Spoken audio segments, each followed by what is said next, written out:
एक बार भगवान शंकर तपस्या से उठे तो माँ पार्वती उनके पास आई और बोली, स्वामी, आप सारा दिन पर्वत पर बैठे रहते हो और मैं सारा दिन घर का कामकाज करती हूँ, भूखी प्यासी बैठी रहती हूँ। आप कुछ नहीं कमाते हो, मैं क्या खाऊं, क्या बच्चों को खिलाऊं? आपने कभी इस ओर ध्यान भी दिया कि परिवार कैसे चलेगा? माँ पार्वती की बातें भगवान शंकर ध्यान से सुन रहे थे। आप मेरी एक बात मानोगे स्वामी? मैंने तुम्हारे साथ फेरे लेते हुए 7 वचन निभाने का वादा किया था। तुम कहो तो मैं तुम्हारी बात अवश्य मानूंगा। तो फिर ठीक है, एक काम करो, आप वृंदावन चले जाओ। एक आपका अपना नंदी बैल तो है ही, और एक बैल आपका वहाँ कन्हैया से मांग लेना। कन्हैया के खेत हैं, आप वहाँ पर खेती करना और जो फसल उगे उसे ले आना, कुछ तो काम चलेगा। लेकिन एक बात का ध्यान रहे स्वामी, आप वहाँ जाकर कन्हैया से कहना कि आप खेती ऊपर की लोगे और नीचे का हिस्सा कन्हैया को देना। ठीक है देवी पार्वती, मैं अभी नंदी बैल पर बैठकर वृंदावन जाता हूँ। इसके पश्चात भगवान शंकर अपने बैल नंदी पर बैठ गए और कन्हैया जी के पास जाने लगे। रास्ते में नंदी बैल उनसे बोला, प्रभु, हम जा तो रहे हैं, लेकिन ये कन्हैया बहुत चालाक है, बहुत तेज है। कोई नहीं, जो होगा सो देखा जाएगा।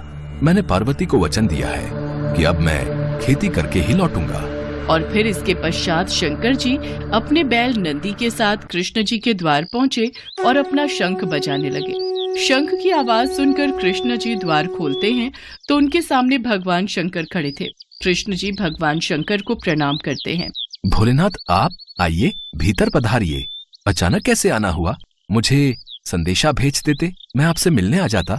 कन्हैया, मेरा एक काम है जो केवल तुम ही कर सकते हो। हाँ हाँ, बताइए, मैं आपकी किस प्रकार सहायता कर सकता हूँ? मुझे आपके खेतों पर खेती करनी है। एक बैल मेरे पास है और एक बैल आप अपना दे दो और अपने खेत पर मुझे खेती करने के लिए दे दो। क्यों मैया, आपका क्या विचार है? भगवान शंकर हमारे खेतों पर खेती करना चाहते हैं। हाँ, तो कोई बात नहीं, अच्छी बात है, हमें भी बनी बनाई फसल मिल जाएगी। पर मेरी एक शर्त है, खेती में आप जो भी मुझे बोने को कहोगे वो मैं बो दूंगा, पर खेती का ऊपरी हिस्सा मैं रखूंगा। तो आप बताओ मैं क्या बो दूं? ठीक है, मुझे मंजूर है। एक काम करो, आप ना आलू बो दो। ठीक है, फिर मैं फसल तैयार होने के बाद ही आपसे मिलूंगा। इसके बाद शंकर जी बैलों को लेकर खेती करने चले गए।